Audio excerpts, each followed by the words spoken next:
Hello my friends, and welcome back to more Let's Play Gran Turismo 3. This is Sky Hurricane. I hope you're having a super awesome blessed day and ready to continue this awesome adventure. We're going to take on the Sunday Cup, our first races. And we had bought our first car, the Chrysler PT Cruiser.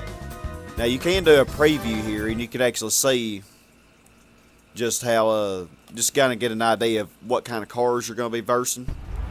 So you can see here what kind of cars we're going to be versing. Like a Suzuki Alto Works or a Mazda Demio or CRX Del Sol. So, kind of get an idea of what you're going to be up against before you actually enter the race, or get an idea if you want to enter the race. So I think it's cool that they did that. They also did that in Gran Turismo 2. And something new that they brought back from Gran Turismo 1 is that you can actually qualify. Now, I think I might try this on this, but if you don't win any money for them, which I don't think you do, then, and while it actually shows a little preview of how your car will do at the start, where the AI is controlling it. And see, this PT Cruiser really hitting all that impressively fast, is it? Hopefully we'll be able to win, though. I've never used this car, so I don't know. So, can I change the manual? I'd actually rather have manual, I think. Okay, here we go. Manual transmission. Okay, so let's try qualifying.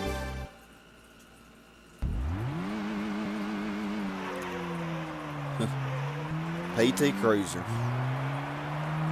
And it says MT there, so that shows you that I got a manual. So that's pretty cool.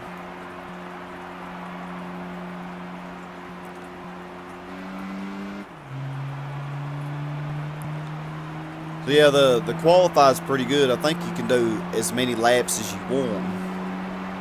And it'll actually tell you after you complete a lap what place you're in. So qualifying actually can take a while, and I definitely, even if I do the qualify, I won't actually show it except on this one instance. Because, you know, at least kind of show you how it works.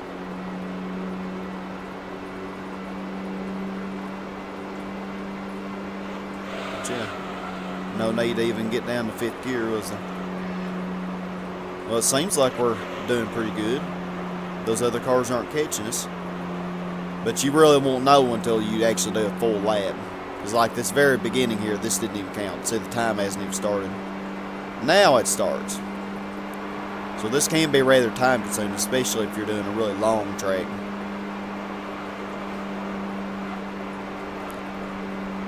So the Civic SIR2 is in pole position, which obviously it's a lot better than this. So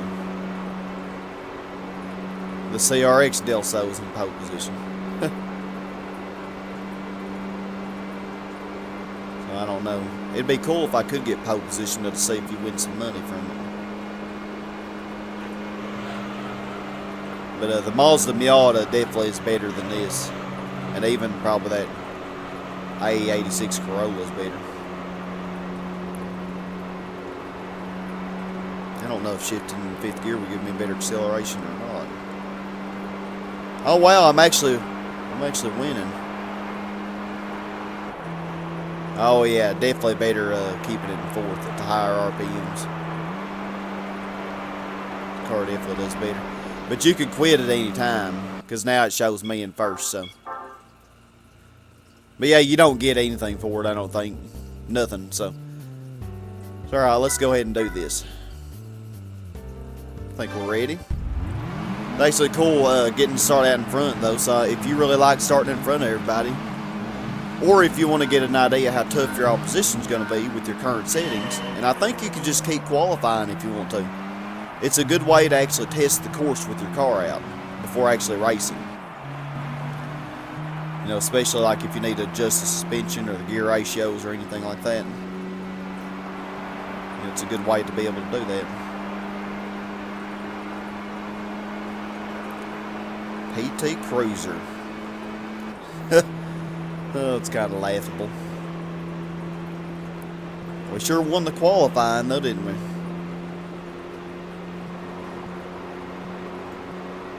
This is a pretty color though. I think I would have liked the blue more, but who really cares about such little things? Except myself.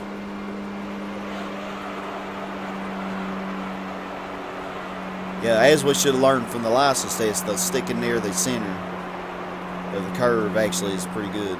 And then, of course, go out towards the edge. Because you want to focus on your exiting speed. So they're keeping up with me pretty nicely.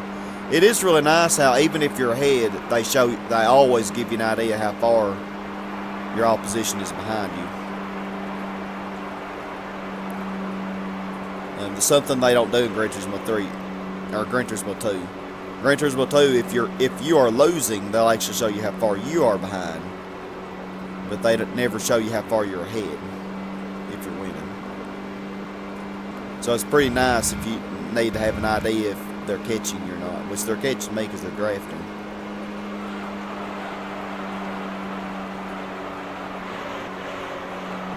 They're trying to intimidate me.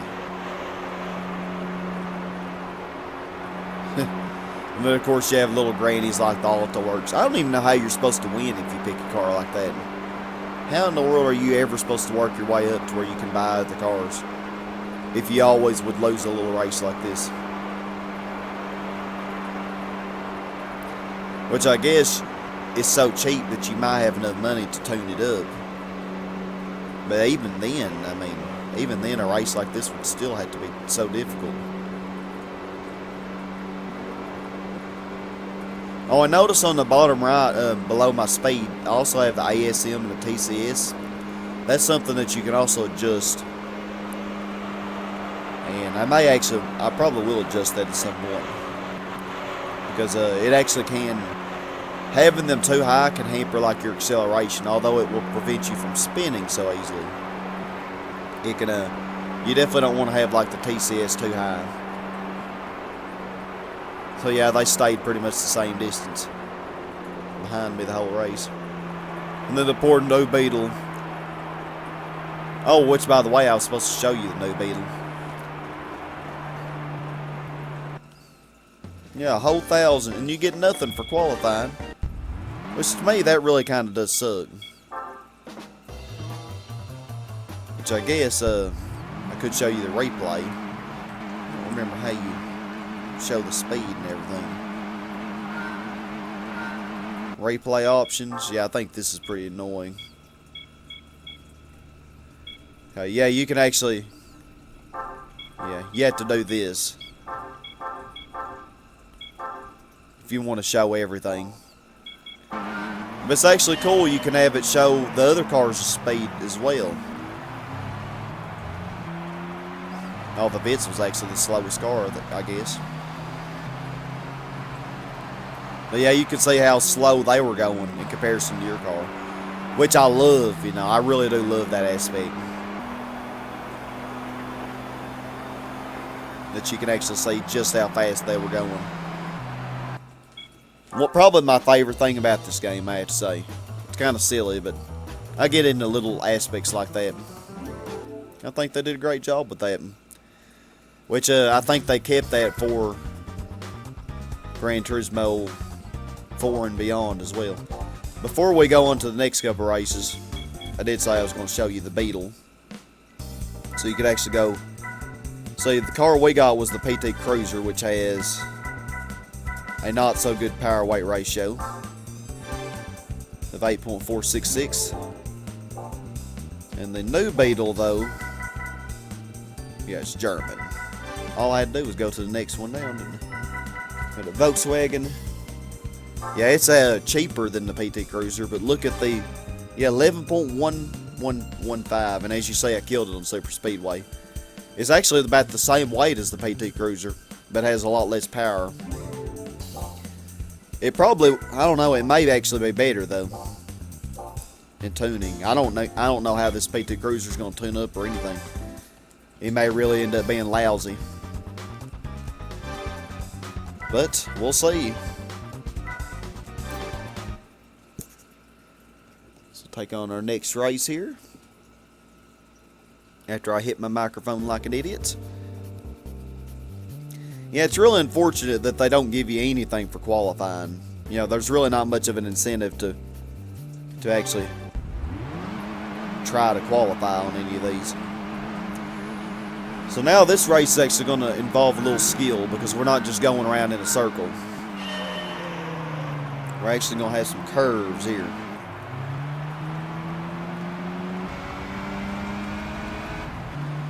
PT Cruiser.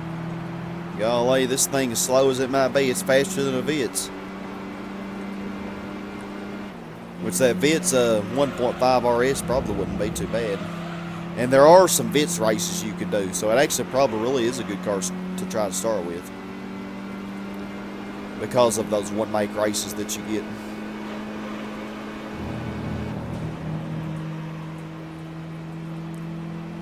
Alright, Civic. Let my PT Cruiser through.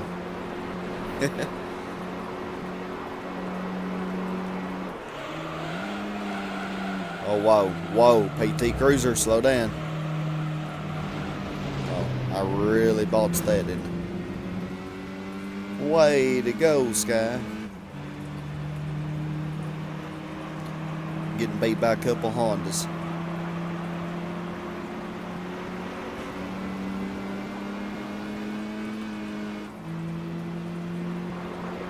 Whoa, we're really accelerating vigorously here.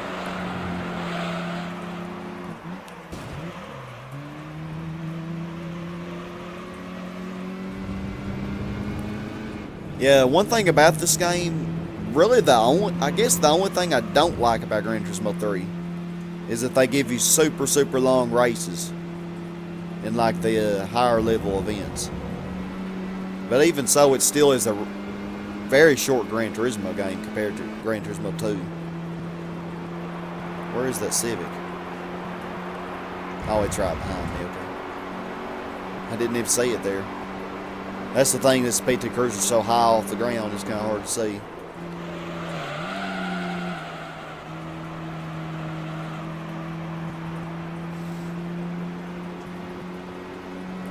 Yeah, I remember I definitely did a lot better with the Miata when I would use it.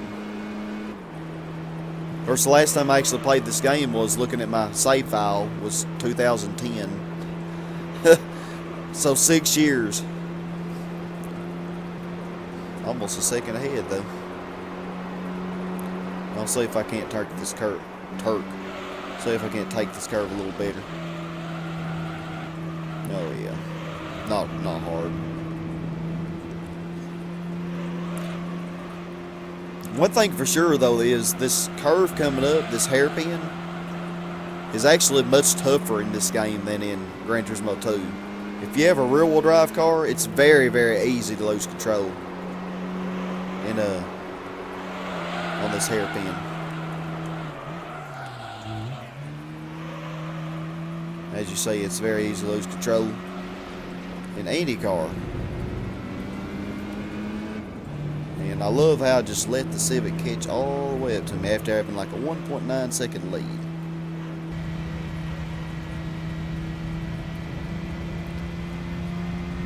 We pretty much have about the same horsepower as the Civic though.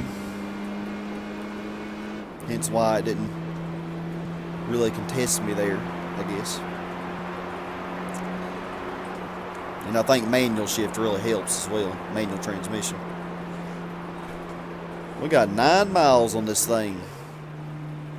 4.7 miles just from this race alone. Yeah, the Demio. That's another car we could start it with.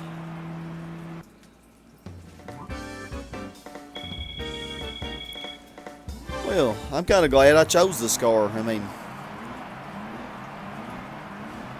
you know, it's definitely different. Oh, and I like how it keeps my settings there too. My saves, my replay settings.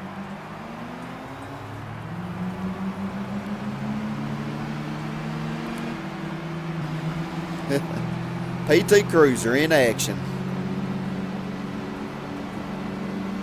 I never really was a big Chrysler fan, or a Dodge fan for that matter, but I do like a lot of cars from Dodge. Like the Viper and the Dodge Ram trucks are pretty cool.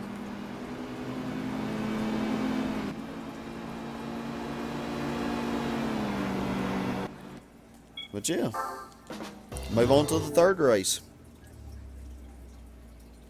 at Trial Mountain. And we already saw on the license test little pieces of this track. So yeah, let's do this.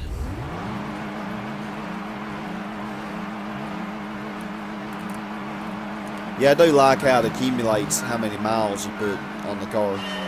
It really goes to show you which cars that you've used, you know, which cars you haven't used at all. Oh wow, they actually gave us the Auto Works. The poor little Auto Works. And then, let me guess, we have the Civic once again. Which is not going very fast for whatever reason.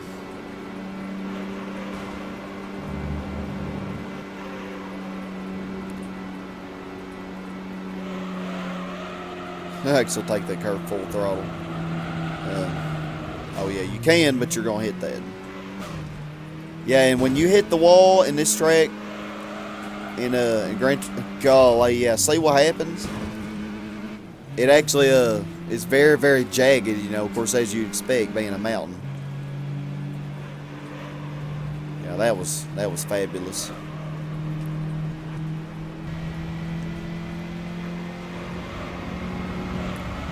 But I bet we can still do quite well. Now that we've showed off how much different this track is. Which I love the way it looks, though. It looks so beautiful.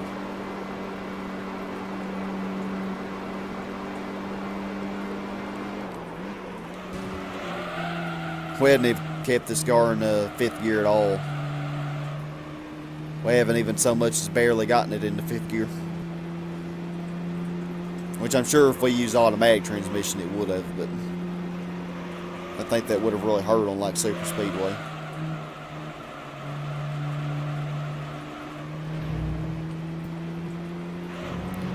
Oh gosh, I can't drive. The early braking definitely is key.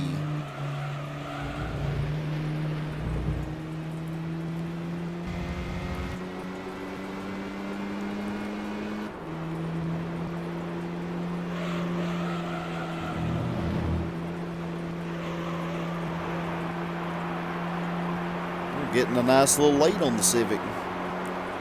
2 seconds, wow. Yeah, of course the Sunday Cup's always easy to win.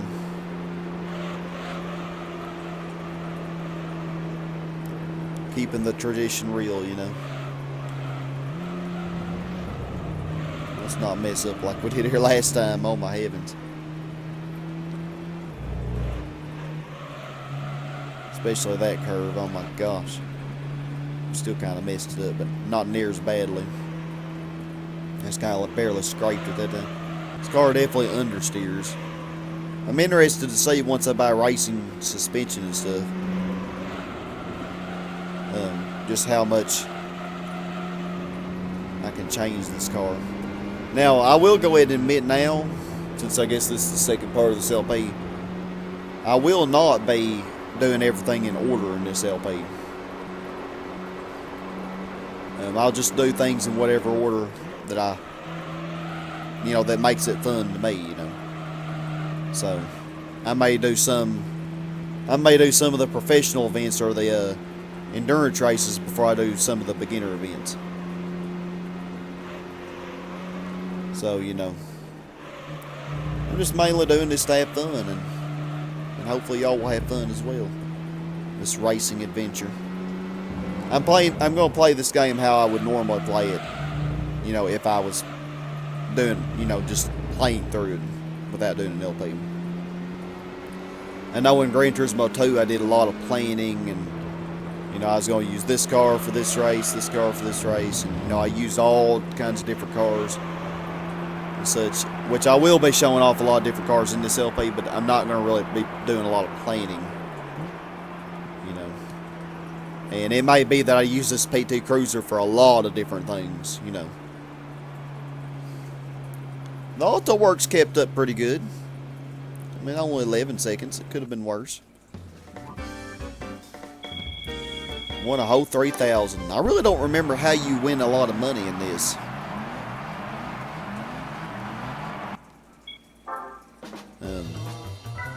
Really don't remember. But we won the Toyota Corolla IE86. Oh yeah. And I don't know if I want to try the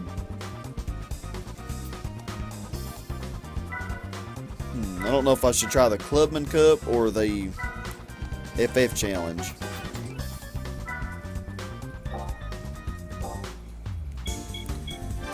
Well, let's go look at our car that we just won here. See the specs here. It definitely has a better power weight ratio. Oh, this only has 145 horsepower. False advertisement. I think it said 167, didn't it? So do I want to get in the Corolla or this? I think I want to stick to this. I could sell that for a little more money, but I don't think I'm going to. I don't know if I can really do any tuning. I think for $3,000 I'm going to be hard pressed to find anything. Saves 3. That'd bring it up to 245. Wow. Probably won't get a turbo kit. Oh wow, it does. 233. It's a lot cheaper. It's not as much. It's not as much power as the NA tune, but that's too much as well. 160. Probably can get a computer chip though. 1250. So 151. Let's go ahead and get it. Probably gonna need it if we're gonna do either of those next 2 championships. And I can get weight reduction.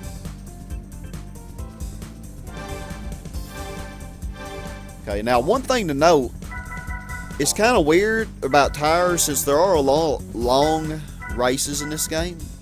Well, we can get dirt tires. There are a lot of long races. And they actually do have tire, wear on those races. So the Super Soft, look how expensive they are. The thing is, you never really need to buy these because they're only good for qualifying. And, as I already kind of said, qualifying's not something I do, not something you really ever have to do. So I find the hard tires, the Super Slick, to be the actual best choice. And sometimes the medium, because sometimes you can get about 5 laps out of those, to be the better choice, of tires. The medium actually might be a good thing to use. But the Super Slick for like 10 lap plus races are what you want to use. So, yeah, unlike in Gran Turismo 2, when you buy the Super Soft tires, those actually will last a good 10 to 15 laps on any track, with almost any car. Yeah, it's different in this game. It actually makes more sense, I would say. So let's, dare I try this Clubman Cup? I guess if I get destroyed, I guess it'll just count as a loss. But do you win any more money for this? Only 1,000. So this is the same as the Sunday Cup. I'm wondering what kind of cars we're going to be against. Yeah, I kind of am playing this pretty much blindly because a lot of this game I've never even done. Oh, wow. I think we can do this. We have a Storia and a PT Cruiser. Yeah, we got this.